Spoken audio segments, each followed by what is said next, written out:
क्यों नहीं दे रही हैं, पद पे क्यों बनी हुई है। सच्चाई है कि जिन मुद्दों पर असल बातचीत होनी चाहिए उस पर बहुत कम बात आप लोग कर पाते हैं, और जिन मुद्दों पर नहीं बात हो चलेगा उन पर ज्यादा आप लोग वक्त जाया करते हैं। बहरहाल आप दोनों का हमारे साथ जुड़ने के लिए शुक्रिया। और अमिताभ, अरुण, आपके पास हम आते रहेंगे। इधर दिल्ली हाईकोर्ट ने तबलीगी जमात से जुड़े 900 से ज्यादा विदेशी नागरिकों पर बड़ा फैसला सुनाया है। कोर्ट ने अपने आदेश में कहा है कि सरकारी क्वारंटीन सेंटर्स में रह रहे तबलीग से जुड़े 900 से ज्यादा विदेशी नागरिकों को 9 अलग अलग जगहों पर रखा जाए और इनके खाने पीने का खर्च खुद तबलीगी जमात का मुख्यालय उठाएगा। दिल्ली हाईकोर्ट ने यह भी आदेश दिया कि बिना कोर्ट की मंजूरी के तबलीगी जमात से जुड़े विदेशी नागरिक कहीं नहीं जाएंगे। अमित सिंह हमारे साथ जुड़े हैं। अमित, क्या अपडेट है इस बारे में? जी बिल्कुल, जो हेबियस कॉर्पस का मामला दिल्ली हाईकोर्ट में चल रहा था, उस मामले में दिल्ली हाईकोर्ट ने फैसला सुना दिया है। हेबियस कॉर्पस मामले का निपटारा कर दिया है। 910 कुल विदेशी नागरिक जो कि मरकज में शामिल हुए थे, जो अब तक सरकारी क्वारंटाइन सेंटर में थे, अब उन्हें आज के आदेश के बाद 9 अलग अलग जगहों पर शिफ्ट किया जाएगा और जहां कौन सी जगह पे किस नागरिक को रखा जाएगा, किस आरोपी को रखा जाएगा, इसकी जानकारी दिल्ली पुलिस को दी जाएगी। और साथ ही साथ कोई भी विदेश से आए नागरिक जो मरकज में शामिल हुए तो बिना दिल्ली पुलिस और कोर्ट की इजाजत के कहीं नहीं जाएंगे। तो और जो इनका खर्चा है खुद मरकज, जो खाने और अन्य खर्चा जो होगा वो खुद मरकज उठाएगा। जी शुक्रिया अमित जानकारी के लिए। इधर बीमार पिता को साइकिल पर बिठाकर गुरुग्राम से दरभंगा तक का सफर तय करने वाली ज्योति को मैनकाइंड फार्मा ने 1 लाख रुपए दान दिए हैं। 15 साल की ज्योति ने लॉकडाउन के दौरान साइकिल पर बीमार पिता को बिठाकर लगभग 1200 किलोमीटर का सफर तय कर सबको हैरान कर दिया और खूब सुर्खियां बटोरी। ज्योति के जज्बे को देखते हुए मैनकाइंड फार्मा ने उसके परिवार की आर्थिक मदद करने के लिए 1 लाख रुपए दान दिए हैं। क्या करोगे बेटा पैसा का? पैसा तो पढ़ाई करेंगे, पढ़ेंगे लिखेंगे। पढ़ाई करो। क्या बनना चाहती हो पढ़ के? पढ़ लिख के कुछ बनना चाहते हैं। इस तरह की खबरें भी बड़ा सुकून पहुंचाती हैं। इधर उत्तर प्रदेश के बरेली में एक शॉपिंग कॉम्प्लेक्स में भीषण आग लग गई, जिसके बाद वहां से धुएं का गुबार उठने लगा। आग की तेज लपटों ने वहां की कई दुकानों को अपनी चपेट में ले लिया। दमकल की करीब 1 दर्जन गाड़ियां मौके पर पहुंची और आग बुझाने के काम में लगी रहीं। आग लगने की वजह का पता नहीं चल पाया, लेकिन करीब 5 घंटों की मशक्कत के बाद आग पर काबू पा लिया गया। तो उत्तर प्रदेश के बरेली की ये तस्वीरें हैं, जहां पर एक शॉपिंग कॉम्प्लेक्स में ये आग लगी तो एक दुकान में, लेकिन जिस तेजी से ये फैली उसने पूरे के पूरे कॉम्प्लेक्स को अपने आगोश में ले लिया। ऊंची ऊंची लपटें उठती हुई दिखी, आसमान काले धुएं से भर गया और ये काफ़ी देर तक ऐसा चलता रहा, क्योंकि काफ़ी समय लगा इस आग को बुझाने में। दिल्ली के उपराज्यपाल अनिल बैजल ने उत्तर पूर्व दिल्ली में हुई हिंसा की जांच के लिए एक वकील नियुक्त किया है। बताया जा रहा है कि नियुक्ति दिल्ली सरकार की ओर से तैयार की गई वकीलों की सूची से अलग है, जिसे दिल्ली सरकार और एलजी के बीच नए टकराव के तौर पर देखा जा रहा है।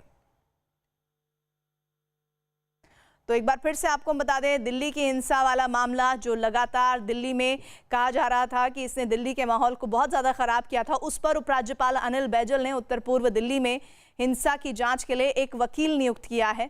और ये जानकारी है कि नियुक्ति दिल्ली सरकार की ओर से तैयार की गई है और वकीलों की सूची से अलग है, जिसे दिल्ली सरकार और एलजी के बीच नए टकराव के तौर पर देखा जा रहा है। हालांकि कोरोना की लड़ाई में तो दोनों साथ साथ दिख रहे थे। विक्रांत हमारे साथ जुड़ रहे हैं। विक्रांत, लेकिन लग रहा है कि अब एक बार फिर से दिल्ली सरकार वर्सेस उपराज्यपाल होने वाला है। देखिए, मामला इसलिए महत्वपूर्ण हो जाता है क्योंकि दिल्ली पुलिस शुरुआत से चाहती थी कि इस मामले में उसे उसके वकील नियुक्त करने की अनुमति दी जाए, जबकि दिल्ली सरकार के सूत्रों का यह कहना है कि इस मामले में सुप्रीम कोर्ट अपनी बात साफ कर चुकी है और सुप्रीम कोर्ट के आदेश के बाद से साफ था कि वकीलों की नियुक्ति का अधिकार दिल्ली सरकार का ही होगा। लेकिन एलजी ने अब दिल्ली के जो पूर्वी दिल्ली में जो दंगे हुए थे उसके लिए दिल्ली पुलिस के पसंद के वकीलों की सूची को मंजूरी दे दी है। तो निश्चित तौर पर इस मामले पर विवाद बढ़ना लाजमी है। हालांकि अभी तक किसी तरह की आधिकारिक प्रतिक्रिया नहीं आई है। जी शुक्रिया इस जानकारी के लिए। उत्तर 24 परगने के तूफान प्रभावित इलाकों से एक रिपोर्ट आई है, वो रिपोर्ट हम आपको दिखाना चाहते हैं। हमारी सहयोगी आशिका की ये रिपोर्ट है। भी नहीं जाती है। ग्राउंड जीरो तक पहुंचने के लिए न्यूज़ 18 इंडिया की टीम इस वैन रिक्शे पर सवार होकर आगे का रास्ता तय कर रही है।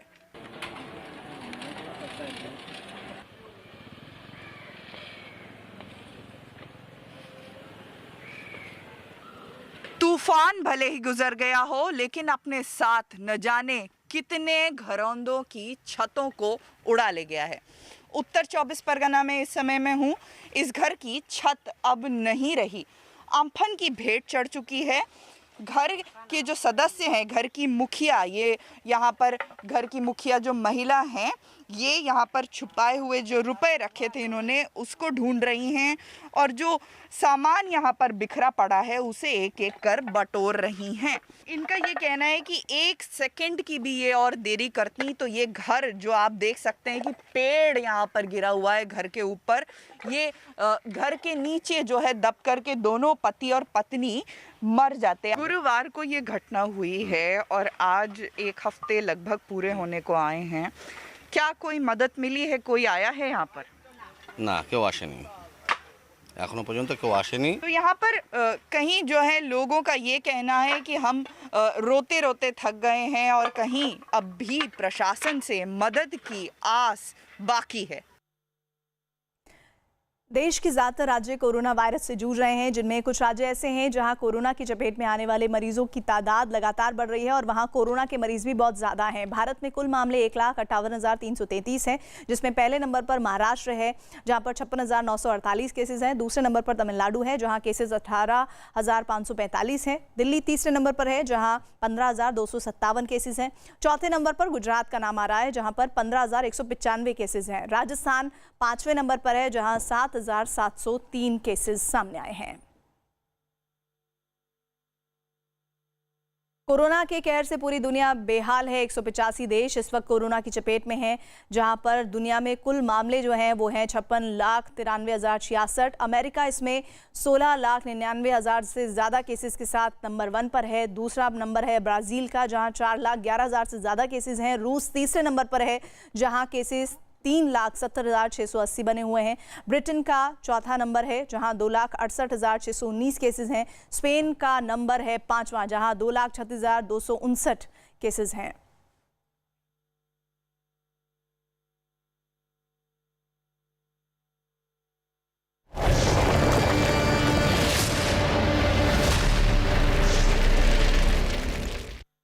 दोपहर के 3 बज रहे हैं। मैं हूं आपके साथ प्रीति रघुनंदन। इस वक्त मुद्दा गर्म है कि क्या पाकिस्तान को पुलवामा पार्ट 2 का जवाब मिलेगा। यह सवाल इसलिए उठ रहा है क्योंकि इस साजिश को अंजाम देने का काम एक बार फिर पाकिस्तान की जमीन पर बैठे हिज्ब और जैश-ए-मोहम्मद के आतंकियों ने किया। कश्मीर रेंज के आईजी का दावा है कि 45 किलो विस्फोटक से भरी एक कार के जरिए सुरक्षा बल के जवानों पर आत्मघाती हमले की साजिश थी। इन सब के बीच रक्षा विशेषज्ञों का दावा है कि पाकिस्तान के पीएम इमरान खान के इशारे पर पुलवामा पार्ट 2 हमले की योजना थी।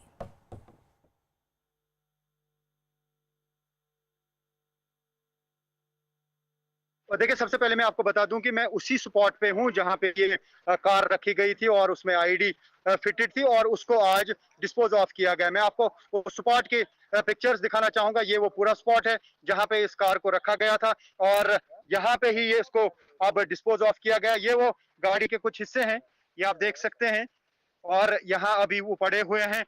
हालांकि जो चीजें पुलिस को चाहिए थी तहकीकात के लिए, इंजन वगैरह, वो लिया गया है और पुलिस का कहना है कि इस पे जो गाड़ी यहाँ पे रखी गई थी, पार्क की गई थी, उस पे मोटरसाइकिल का नंबर प्लेट लगा था और वो नंबर प्लेट जो है वो रजिस्ट्रेशन नंबर जम्मू सूबे का था। और मैं आपको दिखाना चाहूंगा यहाँ इस धमाके की वजह से इर्द गिर्द काफी तबाही हुई है, जिससे अंदाजा लगाया जा सकता है कि धमाके की शिद्दत कितनी थी और इसमें काफी सारा एक्सप्लोसिव जो है वो रखा गया था। हालांकि अभी जो पुलिस के आईजीपी ने मीडिया से बात की और कहा कि जैश मोहम्मद और हिजबुल मुजाहिदीन के जो मिलिटेंट्स हैं उन्होंने मंसूबा बनाया था कहीं पे अटैक करने का। और ये जो है ये मकान आप देख सकते हैं, ये आप देख सकते हैं चीजें बिखरी पड़ी हुई हैं और इससे अंदाजा ये लगाया जा सकता है कि इसमें कितना सारा बारूद भरा था।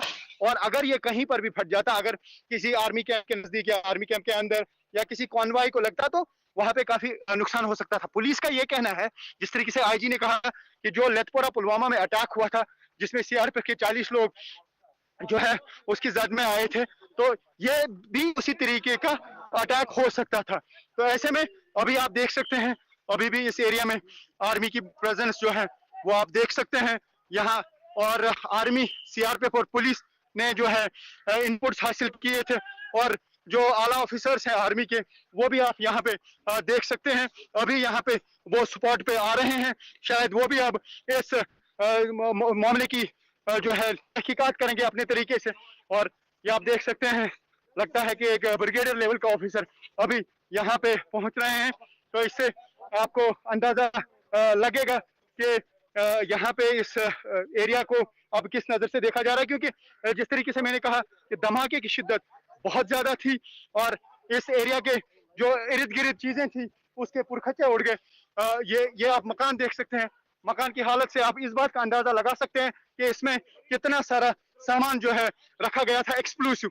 ये आप देख सकते हैं अभी भी इस एरिया में जिस तरीके से मूवमेंट हो रही है, इससे आपको अंदाजा लगेगा। देख सकते हैं आप, अभी हो सकता है कि कुछ और इनपुट्स मिले हों आर्मी को, जिस तरीके से यहाँ पे इस एरिया की फिर से घेराबंदी की। अभी तक यहाँ पे कोई था नहीं, तो अभी फिर से घेराबंदी की गई है इस एरिया की। ये वो गाड़ी है जो धमाके में उड़ाई गई और काफी सारा एक्सप्लोसिव, ये देख सकते हैं आप, आर्मी की काफी सारी मूवमेंट जो है इस एरिया में आप दिख रही है। तो ठीक है, हम सभी कह रहे हैं कि अभी इस एरिया से यहाँ थोड़ा सा आप हटिए। तो अभी आर्मी जो है इस एरिया में फिर से ऑपरेशन कर रही है, लेकिन इस वाले एरिया में मैं आपको दिखाना चाहूंगा कि ये जो पूरा एरिया है ये पूरा बिखरा पड़ा हुआ है। तो उससे अंदाजा लगाया जा सकता है कि कितना सारा बारूदी मवाद इस पूरे गाड़ी में भरा हुआ था जो धमाके से उड़ाई गई। एक कंट्रोल्ड धमाका था, लेकिन उससे पहले तैयारी ये की। ये आप देख सकते हैं, ये उस दरख्त की, अखरोट के दरख्त की हालत है, जिससे ये अंदाजा लगाया जा सकता है कि कितना सारा एक्सप्लोसिव इसमें भरा हुआ था। और अभी भी कुछ चीजें जो है दरख्तों पे पड़ी हुई हैं। जी जी जी। तो रिफत को आप सुन रहे थे कि किस तरह से पुलवामा से लाइव वो जानकारी दे रहे थे। इस बीच colonel Shailendra Singh defence expert हमारे साथ जुड़े हैं, साथ ही रिफत अब्दुल्ला लगातार पुलवामा से लाइव रिपोर्टिंग कर रहे हैं, नीतीश कुमार दिल्ली से लाइव हैं और साथ ही संदीप बोल भी हमारे साथ दिल्ली से जुड़ रहे हैं। आप सभी के साथ मैं जुड़ूंगी, लेकिन इस बीच रक्षा विशेषज्ञों का एक दावा जो बहुत महत्वपूर्ण हो जाता है पुलवामा हमले के दौरान, वो ये कि एक बार जो 2019 में हुआ था, कैसे वो रिपीट होने की तैयारी थी, उसके पीछे वजह क्या है। दरअसल पुलवामा में कार के जरिए बम धमाके की साजिश पाकिस्तान के हाथ है उसमें, क्योंकि पाकिस्तान के पीएम इमरान खान ने कल ही एक ट्वीट कर भारत और पीएम मोदी के खिलाफ खूब जहर उगला था। उन्होंने ये भी लिखा था कि भारत पाकिस्तान को निशाना बनाने के लिए किसी झूठे ऑपरेशन को अंजाम दे सकता है।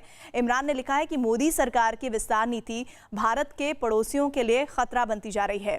बांग्लादेश के खिलाफ नागरिकता कानून लाए, चीन और नेपाल के साथ सीमा विवाद बढ़ा और अब एक दिखावटी फ्लैग ऑपरेशन के जरिए पाकिस्तान को धमकाने की तैयारी है।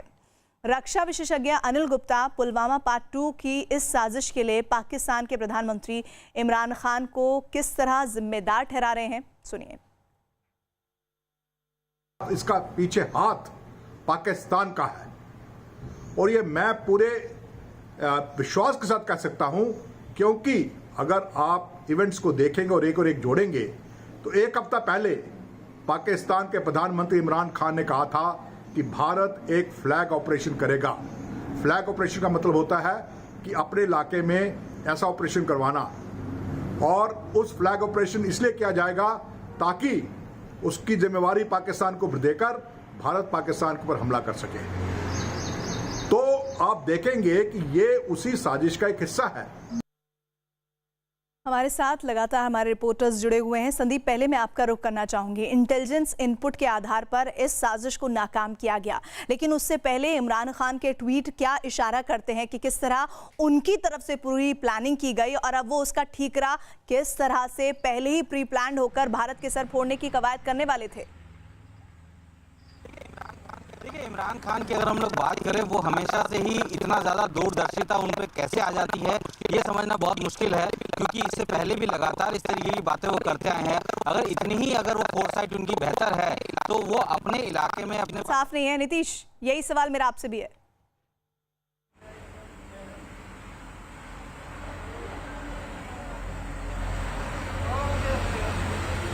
नीतीश, आवाज पहुंच रही है आप तक? जी जी। नीतीश, सवाल ये है कि एक इस तरह से हमला होने वाला है, इसकी जानकारी इतनी दूरदर्शी कब से इमरान खान हो गए? अगर वाकई इतने दूरदर्शी होते तो पाकिस्तान के ये हाल ना होते। वो तो अच्छा हुआ कि समय रहते सुरक्षा एजेंसियों ने उसको ध्वस्त कर दिया। जी बिल्कुल, जिस तरह से ये काबिले तारीफ है, तारीफ करनी चाहिए हमारे इंटेलिजेंस की, जो जेएनके का इंटेलिजेंस है और दूसरी जो खुफिया एजेंसियां हैं जिन्होंने टाइमली जो है इंफॉर्मेशन देके इसको जो है अवॉर्ड करा दिया गया। जहां तक सवाल जो है इमरान खान का है, तो ऐसा लगता है कि इमरान खान दूरदर्शी हैं, अंतर्यामी है, उन्हें सारी चीज की जो जानकारी पहले ही हो जाती है। और अगर उनको ये पता था तो पहले जो भारत ने जिस तरह से सर्जिकल स्ट्राइक किया और 1-2 अटैक और किए, बालाकोट में हमला किया, तो उसका भी पता उन्हें होना चाहिए था। सारी चीज जब उन्हें पता रहती है तो जाहिर तौर से ये साफ है कि ट्वीट जो उनका था एक प्लॉय था, प्रोपेगेंडा वॉर था भारत को बदनाम करने के लिए। और ये पूरी स्क्रिप्ट जो है इस हमले की वो आईएसआई और जो पाकिस्तानी आर्मी है उसके इशारे पर रखी गई थी इसकी, और इमरान खान को महज सूचित किया गया था कि ये ऑपरेशन होने वाला है, इसी वजह से उन्होंने इसको ट्वीट किया। लेकिन अब जो है कश्मीर में हालात जो है तेजी के साथ बेहतर हो रहे हैं। हमारा ह्यूमन इंटेलिजेंस को वो काफी स्ट्रांग हो चुका है, टेक्निकल तो पहले से स्ट्रांग है, टेक्निकल सर्विलेंस, टेक्निकल इंटेलिजेंस। तो जाहिर तौर से अब जो है पाकिस्तान के लिए एक टेढ़ी खीर है।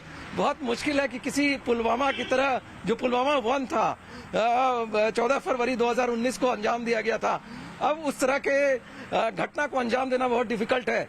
और अब जिस तरह से सुरक्षा बलों ने फॉइल किया है पाकिस्तान के डिजाइन को, ये काबिले तारीफ है और पाकिस्तान के नेफेरियस डिजाइन को, जो नापाक मंसूबा है, उसको पूरी तरह से नाकाम कर दिया है। डिफेंस एक्सपर्ट भी हमारे साथ शैलेंद्र सिंह जी जुड़ गए हैं। नीतीश, शैलेंद्र सिंह जी, कैसे इमरान खान अपने ट्वीट के जरिए और हमारे सुरक्षा एजेंसियों ने जो बेहतरीन काम किया है उससे दुनिया के सामने एक बार फिर से एक्सपोज हो गए हैं?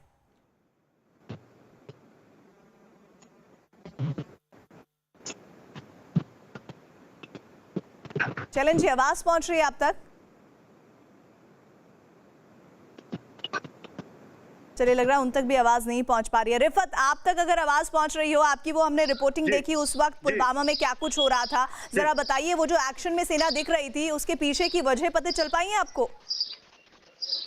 देखिए, मैं आपको बता दूं, जैसे मैंने पहले भी कहा कि अभी भी एरिया डोमिनेंस जो है वो की गई है, लेकिन खासतौर से मैं इस वक्त स्पॉट पे हूं और जो हमारे दर्शक हैं वो देखना चाहेंगे कि स्पॉट की हालत क्या है। तो ये है वो स्पॉट जहां पे ये धमाका हुआ, जहां पे इस कार को रखा गया था। ये वो एग्जैक्ट स्पॉट है जहां पे ये कार पार्क कर दी गई थी। और जब इस कार को स्पॉट किया गया उसके बाद यहाँ पे इसको ब्लास्ट के जरिए उस कार को भी उड़ा दिया गया और वो जो आईडी थी उसको नाकारा कर दिया गया। और ये आप देख सकते हैं ये उस गाड़ी के कुछ हिस्से अभी भी यहाँ पे पड़े हुए हैं। हालांकि इंजन वगैरह जो है वो पहले ही पुलिस ने ले लिया है यहाँ से, क्योंकि उसको तहकीकात करनी होगी। चेसिस नंबर या बाकी जो नंबर्स होते हैं उस पर पता लगाया जाएगा कि आखिर गाड़ी किसकी थी, किस रजिस्ट्रेशन नंबर की गाड़ी थी, क्योंकि पहले ही कहा गया कि एक फेक रजिस्ट्रेशन नंबर उस गाड़ी पे लगा हुआ था जो कठुआ का बताया जा रहा है और मोटरसाइकिल का नंबर। और ये मैं आपको दिखाना चाहूंगा, ये आप देख सकते हैं, ये गाड़ी का स्टीयरिंग है और ये गाड़ी के स्टीयरिंग की हालत से आप अंदाजा लगा सकते हैं कि शिद्दत कितनी थी इस धमाके की। और जैसे मैंने पहले भी कहा, ये एक ट्रांसफार्मर, क्योंकि यहाँ अभी भी लोग हैं, तो ये एक ट्रांसफार्मर इस बेड पे था, लेकिन क्योंकि यहाँ पे ये जो कंट्रोल ब्लास्ट था उसकी शिद्दत तब भी इतनी ज्यादा थी कि ये ट्रांसफार्मर इस बेड से गिरा और यहाँ पे ये तबाह हो गया। अब लोगों ने इसे यहाँ पे उठाया है, तो लोगों का भी यहाँ पे इस वक्त परेशानी बढ़ गई है कि उनकी बिजली सप्लाई न जाने कितने दिनों तक मुतासिर हो गई। अब क्योंकि ये ट्रांसफार्मर अब इसको वापस लाना पड़ेगा, ये ठीक नहीं हो सकता, नया ट्रांसफार्मर अब यहाँ पे लगाना होगा। और साथ ही ये जो घर है, ये 1-2 घर मुकम्मल तौर पे तबाह हो गए हैं, पूरा खिड़कियां तबाह हो गई हैं, दरवाजे तबाह हो गए हैं, अंदर काफी सारा डैमेज है इस मकान का। और इर्द गिर्द आप ये देख सकते हैं, मैं थोड़ा ऊपर जाने की कोशिश करूंगा ताकि दर्शक पूरा इसका जो है अंदाजा लगा सकें कि कितनी शिद्दत थी। ये अखरोट के दरख्त हैं और अखरोट के दरख्त के ऊपर ये टीन की चादरें पड़ी हुई है और ये भी पूरा डैमेज्ड है। और ये घर की हालत है, घर का सामान जो है पूरी तरह से बिखरा पड़ा है। रिफत, ये तस्वीरें आप जो दिखा रहे हैं बता रहे हैं कि वहां क्या हालात है, लेकिन ये भी समझना चाहिए पाकिस्तान को कि इतनी ऊर्जा, इतना समय ये सब कराने में लगाते हैं। अगर पाकिस्तान के अवाम का ख्याल रख लें तो वहां हालात बेहतर हो सकते हैं, ये लेकिन समझ नहीं आता पाकिस्तान को। इधर बीजेपी नेता रविंद्र रैना ने सुरक्षा बल को इस बड़ी कामयाबी के लिए बधाई दी है। अंदर हुए आतंकवादी हमला जिसमें भारतीय सेना के 40 के ऊपर सीआरपीएफ के जवान शहीद हुए थे, उसी प्रकार की ये एक आतंकवादी घटना को अंजाम देने की साजिश थी। लेकिन पाकिस्तान के इन नापाक इरादों को हमारी भारतीय सेना और हमारी जम्मू कश्मीर पुलिस के जवानों ने विफल कर दिया है। पाकिस्तान कश्मीर को लहूलुहान करने की साजिश कर रहा है, लेकिन पाकिस्तान की हर साजिश का मुंह तोड़ जवाब देंगे। चुन चुनकर आतंकवादियों को मौत के घाट उतारेंगे। जो देश के खिलाफ षड्यंत्र करेगा उसको मौत के घाट उतार देंगे।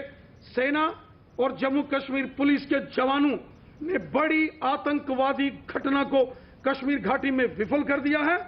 शैलेंद्र जी एक बार फिर से हमारे साथ जुड़ गए। शैलेंद्र जी, ये पाकिस्तान की नासमझी है, स्तरहीनता है, या जानबूझ के इस तरह के बेवकूफाने ट्वीट इमरान खान करते हैं जिसमें वो खुद ही सेल्फ गोल कर रहे हैं? हमारा देश ऐसा मुल्क है जो अपनी दिक्कतों को समझता है, चुनौतियों को समझता है। उनकी तरह नहीं है कि हम लगेंगे कुछ और कराने, हमें कोरोना से लड़ना है। लेकिन इमरान खान को तो पाकिस्तान है, भारत से ही लड़ना है, और वही करने में लगे, और अपना सब कुछ कहाँ जा रहा है वो देख नहीं पा रहे हैं।